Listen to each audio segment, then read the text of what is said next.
শিশুরাই আগামী দিনের ভবিষ্যৎ। দেশ গঠনে তাদের এগিয়ে আসার আহ্বান প্রধানমন্ত্রী তারেক রহমানের।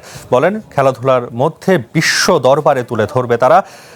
আগামীতে দেশ পরিচালনায় তারাই হবে দেশের প্রধানমন্ত্রী, আশা তারেক রহমানের।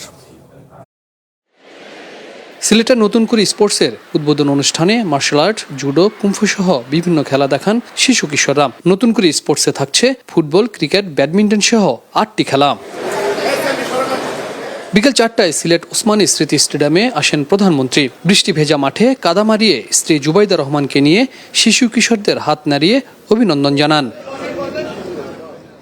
শিশু কিশোরদের উদ্দেশ্যে প্রধানমন্ত্রী বলেন, দেশের শিশু কিশোরদেরই বাংলাদেশের দায়িত্ব নিতে হবে। বিশ্ব দরবারে বাংলাদেশকে তুলে ধরতে হবে।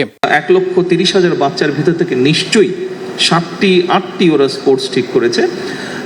এর ভিতর থেকে নিশ্চয়ই আমরা এমন কিছু খেলোয়াড় বের করে নিয়ে আসতে পারবো যারা ভবিষ্যতে ইনশাল্লাহ দেশের জন্য স্বর্ণ পদক ছিনিয়ে নিয়ে আসবে আন্তর্জাতিক অঙ্গন থেকে। দেশের সুনাম তারা বৃদ্ধি করতে সক্ষম হবে আন্তর্জাতিক অঙ্গনে, দেশকে তারা তুলে ধরতে পারবে। ক্রিকেট যেরকম আজকে আমাদেরকে বিশ্ব দরবারে তুলে ধরেছে, বাংলাদেশের জন্য সম্মান নিয়ে এসছে। মেয়েদের ফুটবল টিম যেরকম কয়েকদিন আগে দেশের জন্য আন্তর্জাতিক সম্মান বয়ে নিয়ে এসছে, এইভাবে আমাদের ছেলেমেয়েরা দেশের জন্য ভবিষ্যতে ইনশাল্লাহ সম্মান বয়ে নিয়ে আসতে পারবে। আগামীর শিশুরাই দেশের ভবিষ্যৎ। শিশুদের যার যে প্রতিভা রয়েছে তাদের সেই ক্ষেত্রে সুযোগ সৃষ্টি করে দেবে সরকার। শিশু কিশোরদের মধ্য থেকেই আগামীতে দেশের প্রধানমন্ত্রী হবে, সেই প্রত্যাশা ব্যক্ত করেন তারেক রহমান।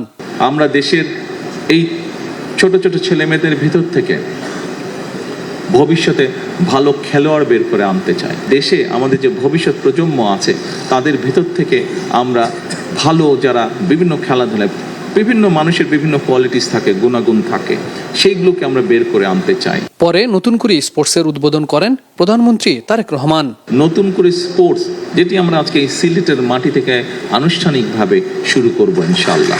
Habib Rahman, one news, Sylhet.